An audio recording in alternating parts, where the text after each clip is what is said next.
Bonjour, Bonjour. nous allons vous présenter une série de 4 contes. Qu'est-ce qu'un conte? C'est une histoire merveilleuse, fantastique, qui peut aussi faire peur ou faire réfléchir. Est-ce que tout est inventé? Non, parfois il y a une base réelle de l'histoire. Quels contes ont été choisis? Tout d'abord, ceux du Graouli et du Saint-Nicolas. Ce sont des histoires locales? Oui, mais pour Saint-Nicolas, il faut aussi parler de la Turquie. Et ensuite? On prévoit la Befana qui vient d'Italie. Après, on va plus loin. Et oui, direction le Sénégal avec le serpent arc-en-ciel. Commençons donc par le Graouli. Mais qu'est-ce qu'un Graouli? C'est une sorte de dragon. Donc il vole et il crache du feu. Oui, enfin notre Graouli avait surtout tendance à croquer les gens. Et il y en avait partout en France. Non, le Graouli c'est à Metz, ailleurs il y a des animaux qui lui ressemblent. Comme quoi? La Grande Goule à Poitiers, le Tarasque à Tarascon. Pour notre Graouli, ça se passe à quelle époque et où? On doit remonter au IIIe siècle vers la fin de l'Empire romain. Il y a plus de 1700 ans. Et où logeait le monstre?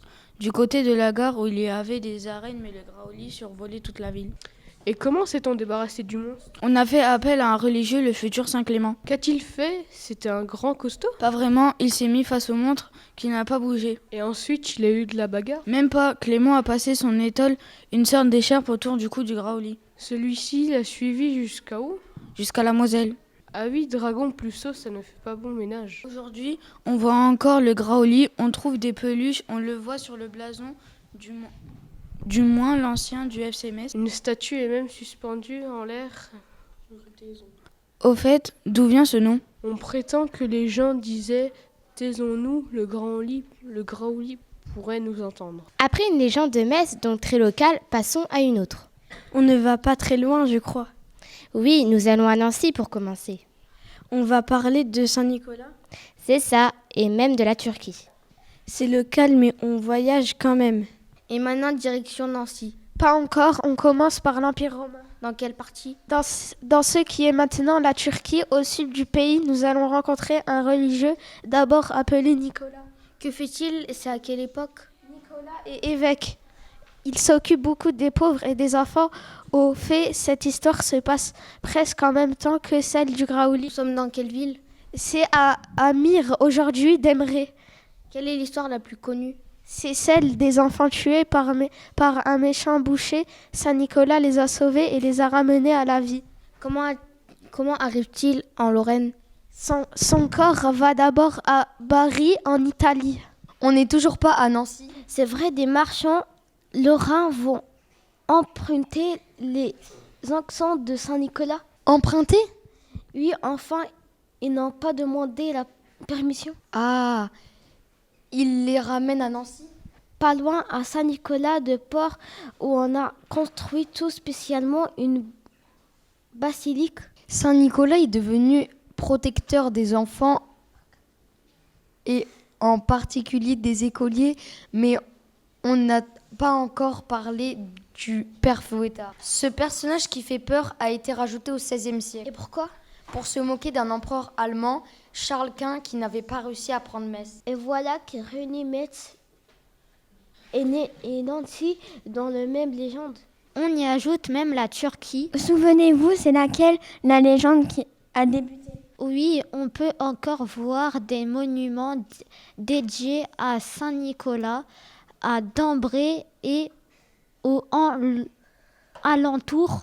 C'est vrai, il y a par exemple une église, celle de Noël Baba, le Père Noël en turc. On peut comprendre que le Père Noël et Saint-Nicolas sont parfois un peu confondus. Oui, Saint-Nicolas est souvent représenté en rouge comme le Père Noël, mais son manteau est violet comme celui d'un évêque. Après 2 contes locaux, même si on a fait un tour en Turquie, repassons par l'Italie. On y est déjà allé avec Saint-Nicolas. Et oui, mais là, c'est au tour de la Befana. C'est une sorcière qui peut être gentille. Ou un peu moins. Donc la Befana est une sorcière? Alors, elle est méchante? Pas vraiment, elle apporte des bonbons. À tous les enfants? Non, seulement à ceux qui ont été gentils. Et pour les autres, il y a un père fouettard, comme dans la légende du Saint-Nicolas? Ah, pas du tout. Elle apporte du charbon. Mais ce n'est pas cool, ça.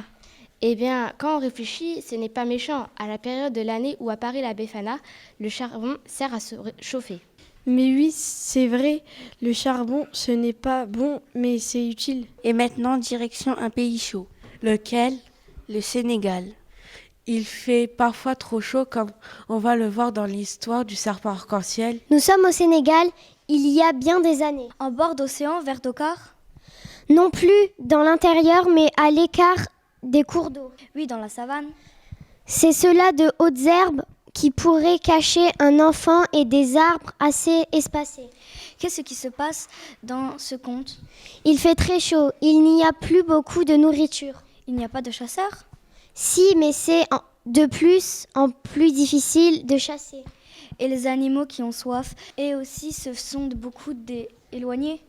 Aussi, on décide de lancer les meilleurs chasseurs à la poursuite du gibier. Deux amis se mettent en route, ils marchent longtemps. Ils finissent par trouver quelque chose? Oui, ils aperçoivent un serpent très coloré dans un arbre. Ils le tuent, faut de mieux. Non, car le serpent qui parle. Qui parle? Oui, on est dans un conte. C'est vrai? Que dit le serpent? Il accepte d'être tué car les chasseurs veulent seulement se nourrir et aider les gens du village. Là, il est tué. Toujours pas, les chasseurs hésitent car le serpent leur a proposé une chose. Tiens, et qui donc? Il faut le lancer le plus haut possible. Jusqu'au nuage? C'est ça, le serpent va les chatouiller. Il va réussir à faire pleuvoir, mais il n'y a pas de nourriture avec cela. Pas directement, mais les cultures vont à nouveau pousser, les animaux vont revenir près du village. Les gens vont se nourrir plus facilement. Et oui, c'est pour cela que les chasseurs sont accueillis et fêtés à leur retour. Voilà la fin de nos reportages. Nous espérons que vous les aurez appréciés et qu'ils vous auront fait voyager. Plongez-vous dans les contes, il y en a beaucoup d'autres pour bien des pays. Au revoir et merci de nous avoir regardés.